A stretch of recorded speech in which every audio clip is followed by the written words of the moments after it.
सही बात कही है कि बदन तेरी मिट्टी का और सांसें मेरी उधार हैं। घमंड करूं तो किस बात का, यहाँ हम सब किरदार हैं। नमस्कार दोस्तों, motivation life line YouTube channel में आपका दिल से स्वागत है। ये कहानी एक योद्धा के जीवन से प्रभावित एक मोटिवेशनल स्टोरी है जो आपको अपनी ज़िंदगी को देखने का एक नया नज़रिया सिखाएगी। बहुत समय पहले की बात है।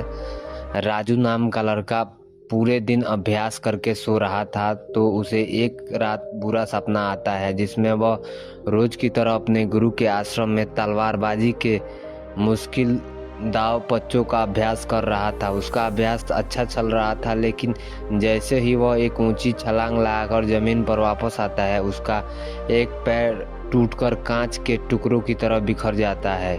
उसकी ऐसी हालत देख सभी लोग डर जाते हैं, लेकिन यह एक रहस्यमयी आदमी बड़ी शांति से उन टुकड़ों को इकट्ठा करने लगा। जिसने काले रंग के जूते पहने हुए थे। राजू घबराया नींद से जाग गया। उस समय रात्रि से सुबह होने वाली थी और खुद को शांत करने के लिए वह बाहर टहलने निकल जाता है। कुछ देर बाद चलने के बाद वह एक पुराने घर के बाहर आकर रुक जाता है और उसके बाहर पेड़ के नीचे जाकर बैठ जाता है। तभी एक बूढ़ा आदमी उस राजू के से बाहर निकलता है और जिसने बिल्कुल वैसे ही जूते पहन रखे थे जैसे राजू ने अपने सपने में देखे थे। राजू उस बूढ़े आदमी से कहता है कि तुम्हारे पैरों में अलग अलग जूते हैं। तो जवाब में वह आदमी कहता है कि इसमें से एक जूता नया है और एक जूता पुराना है। राजू वहां से उठकर जाने लगता है और वह आदमी वहीं पर बैठ जाता है, लेकिन जब अगले ही पल राजू पीछे मुड़कर उस आदमी को देखता है तो वह आदमी उस छत के ऊपर चढ़ चुका था, जो कि आश्चर्यचकित कर देने वाली बात थी। लेकिन एक बूढ़े आदमी के लिए इतना सोचना बेवकूफ़ी थी। किसी के सहारे इतना जल्दी छत पर पहुंचना और ऊपर चले जाना असंभव बात थी। राजू ने उस बूढ़े आदमी से पूछा कि उसने ऐसा क्यों किया और कैसे किया, लेकिन वह आदमी रहस्यमय ढंग से चुपचाप उसकी ओर देखता रहा। तो राजू वहां से चला जाता है। फिर राजू आश्रम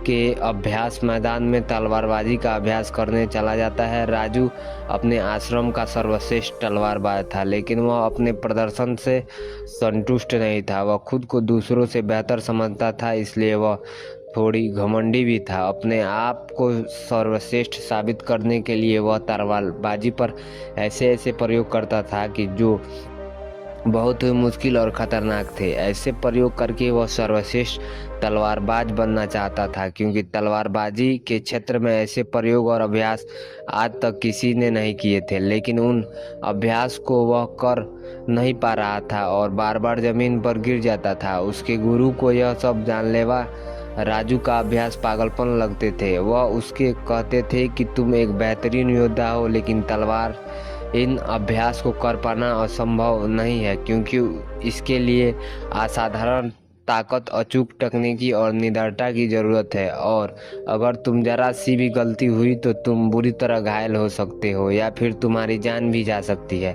गुरु की बातें राजू को दुख कर देती हैं। उसे इन विशेष अभ्यास को करने के लिए विशेष परीक्षित की जरूरत थी, जो कि वह मदद मांगे। वह बूढ़े आदमी के पास चला जाता है। राजू उससे पूछता है कि आप पल झपकते ही उतनी ऊंची दीवार पर कैसे चढ़ गए, क्योंकि मैं खुद एक योद्धा हूं और मैं यह अच्छी तरह जानता हूं कि कोई भी योद्धा ऐसा नहीं कर सकता। वह आदमी राजू से कहता है कि उसे समझने के लिए अभी तुम बहुत कमज़ोर हो और तुम्हें बहुत कुछ सीखने की ज़रूरत है। लेकिन राजू को अपने अभ्यास और ज्ञान पर बहुत घमंड था, इसलिए वह कहता है कि मुझे हर चीज़ की जानकारी है और तुम मुझसे कोई भी सवाल पूछ सकते हो। तो बूढ़ा आदमी उससे पूछता है कि क्या तुम खुशी हो। राजू को यह प्रश्न बेमतलब लगता है, लेकिन फिर वह कहता है कि मेरे पिता के पास बहुत सारा धन है, मैं पढ़ाई में भी अच्छा हूँ और मेरे मित्र भी देखने में सुंदर कहते हैं मुझे, और लड़कियां मुझे पाने के लिए मरती हैं। जवाब में यह बूढ़ा आदमी कहता है कि अगर तुम्हारे पास सब कुछ है तो फिर तुम रात में सो क्यों नहीं पाते। तुम कल भी रात्रि के अंतिम प्रहर मेरे पास आए थे और आज भी तुम रात्रि के अंतिम प्रहर में ही आए हो। उस बूढ़े व्यक्ति की रहस्यमयी बातें सुनकर राजू उसकी तुलना दुनिया के महान दार्शनिकों से करने लगता है और उसे दार्शनिक बाबा के नाम से बुलाने लगता है। इसके बाद वो आदमी पूछता है कि अगर तुम सर्वश्रेष्ठ तलवारबाज की प्रतियोगिता का हिस्सा ना होते तो तुम क्या कर रहे होते। यह प्रश्न राजू को अंदर से हिलाकर रख देता है, क्योंकि उसने सर्वश्रेष्ठ तलवारबाज बनने के अलावा और कुछ ही नहीं सोचा था। पर उस बूढ़े आदमी का यह सवाल पूछा क्यों? राजू को लगता है कि वह आदमी सनकी है, इसलिए वह घबराकर वहां से चला जाता है और उसे भूलने का प्रयास करने लगता है। अपनी रोजमर्रा की जिंदगी की तरह वह दोस्तों के साथ मजे करता, नशा करता और लड़कियों को आकर्षित करके उनके साथ समय बिताता। पर इसी दौरान अचानक सिर्फ एक ही पल में वह दार्शनिक बाबा उसके सामने आ जाता है, जो एक इशारा था कि राजू अपनी हरकतें सुधारो। तो राजू दार्शनिक बाबा से मिलने उसके पास चला जाता है। उन दिनों में थोड़ी बातचीत के ज़्यादा ज्योति नाम की लड़की खाना लेकर आती है, जो कि उस बूढ़े व्यक्ति को मन्ने बोली बेटी थी। फिर वह दोनों खाना खाने लगते हैं तो राजू अपने मुंह से खाना ठूस नहीं लगता है और जल्दी खाने लगता है, लेकिन दार्शनिक बाबा कहता है कि तुम्हें अपना खाना आराम से अंदर लेते हुए खाना चाहिए। वह कहता है कि तुम्हारे अंदर बहुत सी गलत आदतें हैं और फिर तुम इसे परीक्षण लेना चाहते हो, तो आज मैं तुम्हें अपने मित्रों के साथ बेमतलब घुमाना, नशा करना, मांस खाना, गलत काम बंद करना होगा। लेकिन राजू को अपने परीक्षण और अभ्यास पर बहुत घमंड था, तो दार्शनिक बाबा उसे कुछ समय के लिए घुटने मोड़कर खड़े रहने के लिए कहता है। तो देखने में तो बहुत आसान है, लेकिन थोड़ी ही देर में राजू का सब्र जवाब दे देता है और वह जमीन पर गिर जाता है। अपना घमंड टूटने और खुद को बेइज्जत महसूस करने के बाद राजू गुस्से में वहां से जाने लगता है। तो दार्शनिक बाबा उसे कहता है कि आत्म अनुभव हमें बहुत सी नई चीजें सिखाता है। हमारे अंदर हर सवाल का जवाब है, इसलिए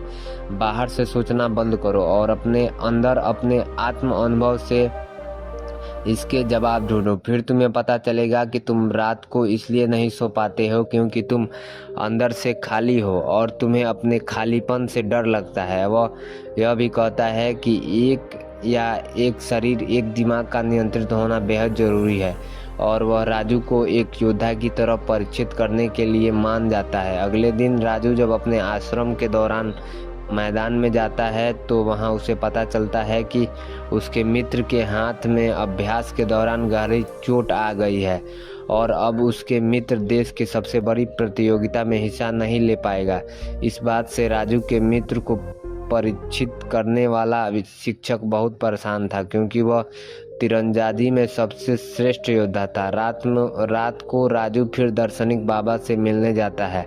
उस समय दार्शनिक बाबा बैलगाड़ी के पहिए को सुधार रहे थे। वह राजू से एक लोहे का टुकड़ा मांगता है, तो राजू जानबूझकर उस लोहे के टुकड़े को बाबा की ओर तेजी से फेंकता है, लेकिन बाबा बिना उसकी ओर देखे बड़ी आसानी से उस लोहे के टुकड़े को अपने हाथों में पकड़ लेता है। राजू दोबारा ऐसा करता है, लेकिन दार्शनिक बाबा फिर उसे बिना देखे पकड़ लेता है। दार्शनिक उससे कहता है कि तुम हमारे दिमाग के लाखों बेतुक विचार चलते हैं जो हमारे लक्ष्य को धुंधला बना हमें भटका देते हैं। फिर वह राजू को थप्पड़ मारकर उसे उठाता और बदले में मुक्का मारने के लिए कहता है।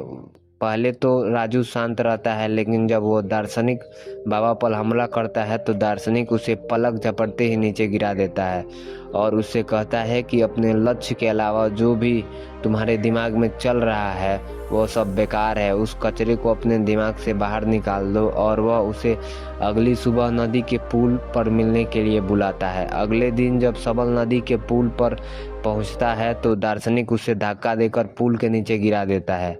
सबल गुस्से में दार्शनिक पर चिल्लाने लगता है। तब दार्शनिक कहता है कि जिस पल तुम नीचे गिर रहे थे उस पल तुम्हारा दिमाग बिल्कुल खाली था और फिर उसे कचरा भर चुका है। राजू गुस्से में कहता है कि मेरे दिमाग में कोई कचरा नहीं भरा है। तो दार्शनिक राजू के दिमाग पर नियंत्रित करके वह सब देखने लगता है जो उसके दिमाग में चल रहा है। फिर वह कहता है कि अगर तुम अपना ध्यान इन फिजूल के विचारों में रखोगे तो तुम अपने वर्तमान के पलों को जी नहीं पाओगे, और तुम इतना सारा ध्यान वर्तमान के पलों पर ही रखना होगा, तब तुम्हें पता चलेगा कि तुम क्या कर रहे हो और इतने अच्छे से कर रहे हो। राजू को चोट लगने के बाद तीरंदाजी सीखने वाला शिक्षक सभी छात्रों की परीक्षा ले रहा था। इस दौरान राजू दार्शनिक के सिखाए तरीके से अपने ध्यान को एकाग्र करके सफल हो जाता है और पूरी एकाग्रता के साथ तीरंदाजी का बेहतरीन प्रदर्शन करके दिखाता है, जो कि शायद उसके मित्र से भी बेहतर था। सभी लोग ऐसे प्रदर्शन को देखकर हैरान रह जाते हैं। फिर उस रात दार्शनिक को पूरी बात बताता है।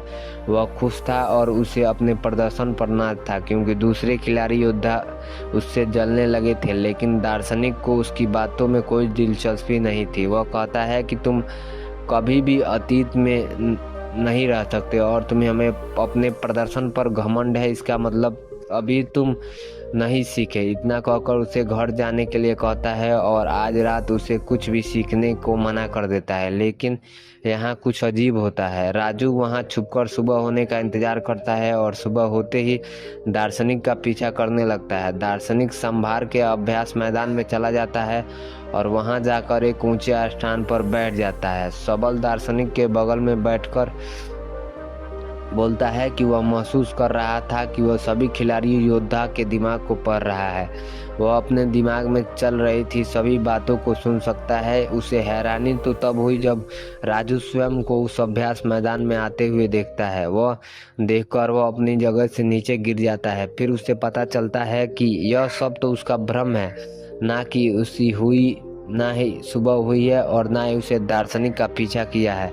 यह तो दार्शनिक था जो उसके दिमाग से खेल रहा था। दार्शनिक उसे कहता है कि अभी तो तुम्हें बहुत कुछ सीखना बाकी है, लेकिन सबल पूरी तरह डर चुका था और वह घबराकर वहां से चला जाता है। इस घटना का राजू पर उल्टा असर पड़ता है। उसका आत्मविश्वास नीचे गिरने लगता है, जो उसके साथी योद्धा भी महसूस करते हैं और उसका शिक्षक भी, क्योंकि उसका प्रदर्शन कमजोर पड़ने लगा। अगले दिन वह दार्शनिक घर के बाहर ज्योति को देखता है, जो कि दार्शनिक के लिए खाना लेकर आई थी।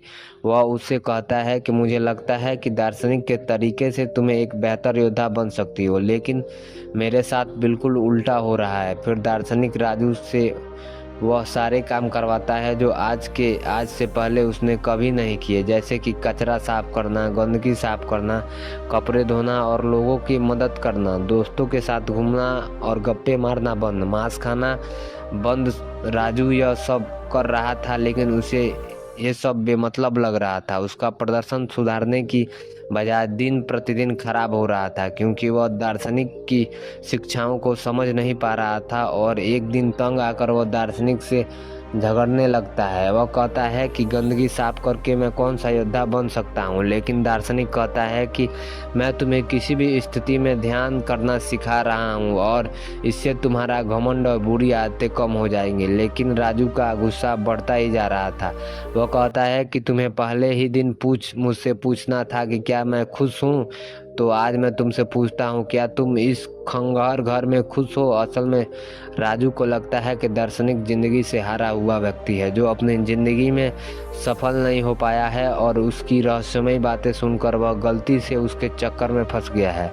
दार्शनिक उसे अपनी भावनाओं पर काबू करने के लिए कहता है, लेकिन राजू को उसकी एक सुनने के लिए तैयार नहीं था और गुस्से में वह दार्शनिक से कहता है कि मैं अपनी खुशी में खुशी तलाश लूंगा और अपना परीक्षा छोड़कर वहां से चला जाऊंगा। अफसोस राजू यह नहीं समझ पाया कि दार्शनिक उसे निस्वार्थ भाव से दूसरों की सेवा करना सिखा रहा था, जिससे उसका घमंड कम हो सकता था। और खैर, राजू ने अपनी पुरानी दिनचर्या को वापस अपना लिया था, जैसे नशा करना, मांस खाना, दोस्तों के साथ बेवजह समय बर्बाद करना, लड़कियों को आकर्षित करके उनके साथ समय बिताना और दूसरों से श्रेष्ठ दिखने के लिए जानलेवा अभ्यास करना। एक दिन ऐसे ही जब खतरनाक अभ्यास कर रहा था, तब ऊंचाई से गिरने पर उसका पैर बुरी तरह घायल हो जाता है और इलाज के दौरान उसे पता चलता है कि उसके बाहने पैर की हड्डी टूट चुकी है, बल्कि चकनाचूर हो गई है, जिससे अलग अलग 15 दरारें पड़ चुकी हैं। चिकित्सक उससे कहते हैं कि अगर तुम अपना ठीक से ध्यान रखोगे तो तुम अगले कुछ महीनों में चलने लगोगे।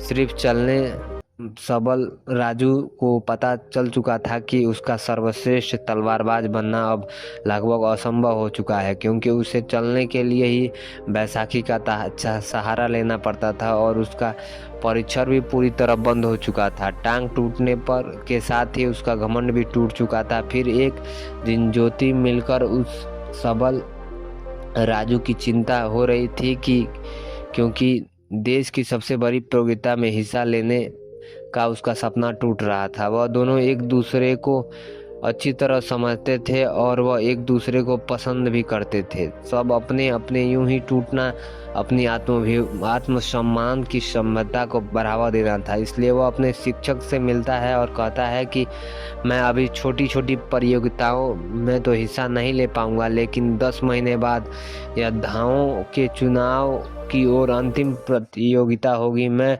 उसमें ज़रूर हिस्सा लूँगा, जिसके लिए उसे अपनी प्रतियोगिता कराने के लिए सीमित अपना आग्रह पत्र भेज दिया था। लेकिन शिक्षक को उसकी हालत देखकर लगता था कि राजू अब प्रतियोगिता में भाग नहीं ले पाएगा।